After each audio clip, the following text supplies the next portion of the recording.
welcome to Cruzin with Comal ISD, and I really appreciate you coming down here early on our school board night to present and talk with me and have a conversation about school finance. That's right. So kind of explain to folks out there, what is the Texas Schools Coalition? So the Texas School Coalition represents districts that pay Robin Hood recapture. Sometimes you call them Chapter 41 districts. And we focus exclusively on school finance and trying to increase the funding for our schools and also decrease the burden on taxpayers of paying recapture. And how many school districts are part of this organization? So we have almost 130 districts in the state that are members of the coalition. But there are more school districts that are considered Chapter 41, right? There are over 300 districts that are Chapter 41 out of 1,018. And there are 217 districts that pay recapture. And so just for, the folks who might be watching this, what is recapture? I mean, Robin Hood, I think, obviously that's kind of connotation to the Sherwood Forest and all that, but so kind of briefly in like 5 seconds, what is recapture? So recapture is the way that we equalize school funding in Texas. And just like the name of recapture, where Robin Hood stole from the rich and gave to the poor, I guess the misnomer in recapture, though, is that we're not really seeing the giving to the poor or the less wealthy districts that the name might suggest, because what's happening is, as recapture or Robin Hood increases, the state has been simply putting less funding into schools. Right. So that's what we're working to address, is trying to get the state to increase the amount of funding that they put into our public schools. So basically, I think what it is that when appraised values goes up, depending on the number of students you have, and you divide those two things together. It's based on your total wealth in your school district per weighted average daily attendance of your students. Yeah. So it's a matter of your wealth per student is what determines how much of your wealth or the property taxes that you collect locally you have to send back to the state. Sometimes whenever at the grocery store or wherever I am, we have, various folks who go, hey, Andrew, gosh, you guys must be a lot of money in the district because there's so much growth going around in our school district. And I had to always pause and let them know that I wish that was the case. Unfortunately, there's a good portion of it that goes to the state of Texas rather than here locally. Yes, it's a common misperception. Even in districts that don't pay recapture, there are taxpayers there who are paying more in taxes because the value of our properties increase. And when they write a larger check to the state, or they write a larger check to their local school district, they feel like that means the local school district has more money. Right. But what's happening in the way that our system is structured is that as taxpayers, the local level, pay more, that doesn't mean their local district has more money. That just means that their local district is either sending more in Robin Hood recapture to the state, or that the state is sending that district less money. Right.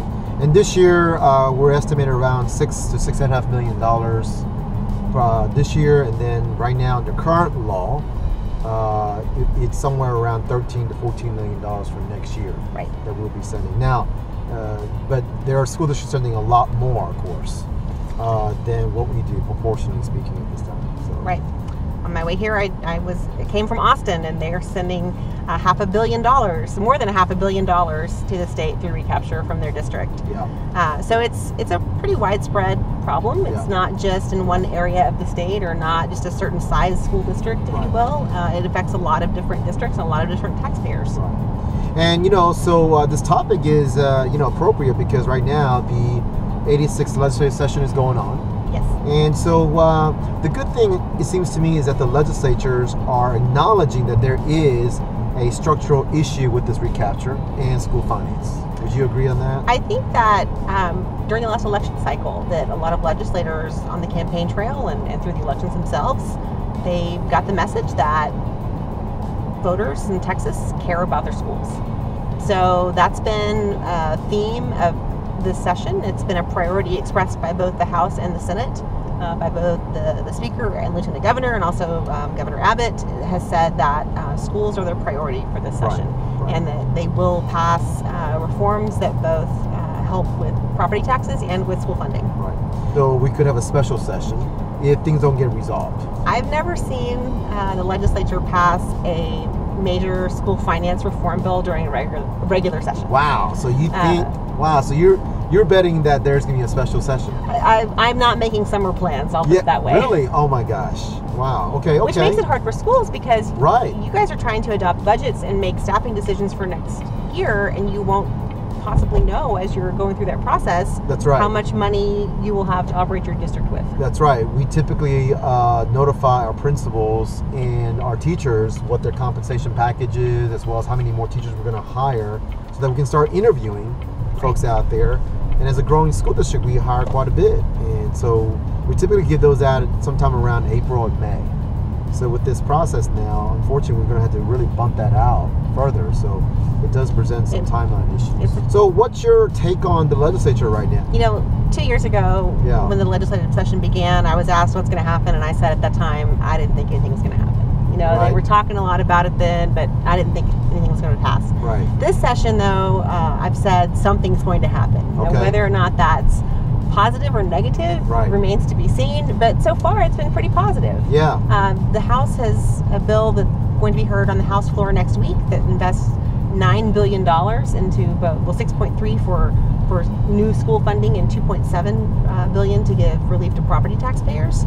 And in the Senate today, and the Senate Finance Committee adopted a budget that puts $9 billion into schools and property tax relief as well. Wow. So we're seeing the two sides starting to come together a little bit more.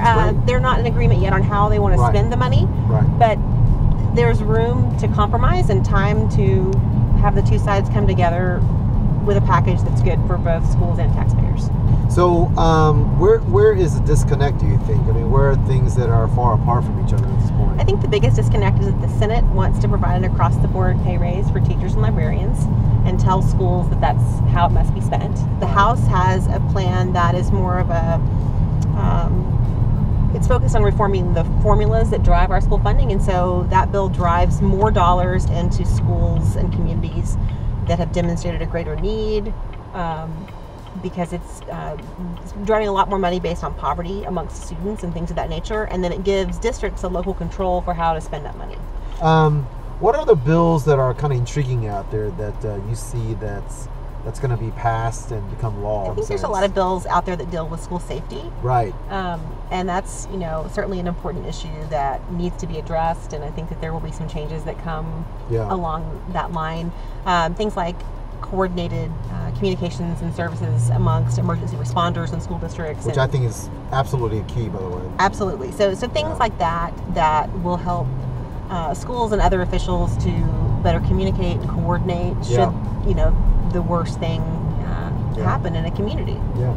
Do you recommend anything that the folks out there should follow? I always recommend, for example, like Texas Tribune. I think that's pretty unbiased, you know, and so on. But it's unbiased, it's free. Yeah. So anything you see that people ought to follow, or? Yeah, I think the Trib's a great recommendation. But then it's, you know, a matter of, if you read something and you really like a proposal that you read, or you don't like a proposal that you read, to let your elected officials know. That's a great idea. Send an email, pick up the phone and call.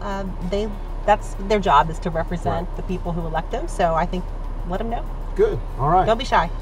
Well, listen, I appreciate it once again. Thanks for coming down here on a busy day. We appreciate it very much. Absolutely. Thanks for having me. No, thank you.